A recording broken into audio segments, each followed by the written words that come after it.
ఈ రోజు మన ట్రాన్స్ఫర్మేషన్ సిరీస్ లో డే 49. ఈ రోజు నా పని అయిపోయినట్టే. ఈ ఎండలో నా జిమ్ డ్రెస్ ఉతుక్కునేసరికి నా పరిస్థితి ఎలా ఉంటుందో అర్థం కావట్లేదు. క్లోత్స్ అన్ని తీసి అక్కడ వేసేసరికి కళ్ళు తిరుగుతున్నాయి. ఇంకేదో తాగాలని చెప్పేసి మిల్క్ షేక్ చేయడం స్టార్ట్ చేశాను. నేను సిరీస్ స్టార్ట్ చేసినప్పటి నుంచి ఎక్సెప్షన్స్ బాగా అడుగుతున్నా కదా, ఇంక ఈ రోజుతో వాటికి బాయ్ చెప్పేస్తున్నా. రేపటి నుంచి ఫుల్ స్ట్రిక్ట్ ఆన్ డైట్ ఉందామని చెప్పేసి ఫిక్స్ అయిపోయా.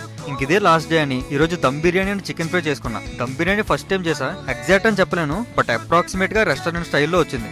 ఇంకా తినేసి మా ఆఫీస్ లో ఒక అన్నింటికి స్టార్ట్ అయ్యా. హ్యాండ్స్ ఎందుకో బ్లాక్ గా అయిపోతున్నాయి. అండ్ ఈ షర్ట్ 2 years బ్యాక్ తీసుకున్నా. అప్పుడు చాలా లూజ్ గా ఉండేది. ఇప్పుడు క్లియర్ గా తెలుస్తుంది కదా మన బాడీలో చేంజ్. ఇంకా మెట్రోలో వెళ్దామని చెప్పేసి స్టార్ట్ అయిపోయా. మెట్రో కార్డ్ యూస్ చేసి చాలా డేస్ అయింది కదా, బ్యాలెన్స్ చెక్ చేసుకోలేదు. ఇన్సఫిషియెంట్ బ్యాలెన్స్ వస్తుంది. మళ్ళీ రీఛార్జ్ చేసి మెట్రో ఎక్కేసా. ఇక్కడ నుంచి మళ్ళీ ర్యాపిడో బుక్ చేయాలి. ఫైనల్ గా అండర్ రూమ్ కి అయితే రీచ్ అయిపోయా. నేను కూడా ప్లే స్టేషన్ కొంటా అన్నా కదా, చూద్దాం ఎంత ఫాస్ట్ గా కొనగలను. నాకు 2 years నుంచి ఈ గేమ్ ప్లే స్టేషన్ లో ఆడాలని ఉండేది. ఇంక నిద్ర వస్తున్నా కూడా ఆగకుండా ఆడుతూనే ఉన్నా. ఇంతకు ఇందులో T20 వరల్డ్ కప్ ఆడుతున్నా. ఇంకొక మ్యాచ్ సౌత్ ఆఫ్రికాతో గెలిస్తే సెమీస్ కి క్వాలిఫై అయిపోతాం. మన విష్ లిస్ట్ లో ఇది కూడా ఉంది. ముందు ముందు మంచి రోజులు ఉన్నాయనే హోప్ తోనే ఉంటున్నా. ఇంకా నైట్ కి అన్న రూమ్ లో బిర్యానీ కుక్ చేసుకుని మ్యాచ్ చూస్తూ తినేసాం. మళ్ళీ నైట్ ర్యాపిడో బుక్ చేసుకుని రూమ్ కి వెళ్ళిపోయా. Good night.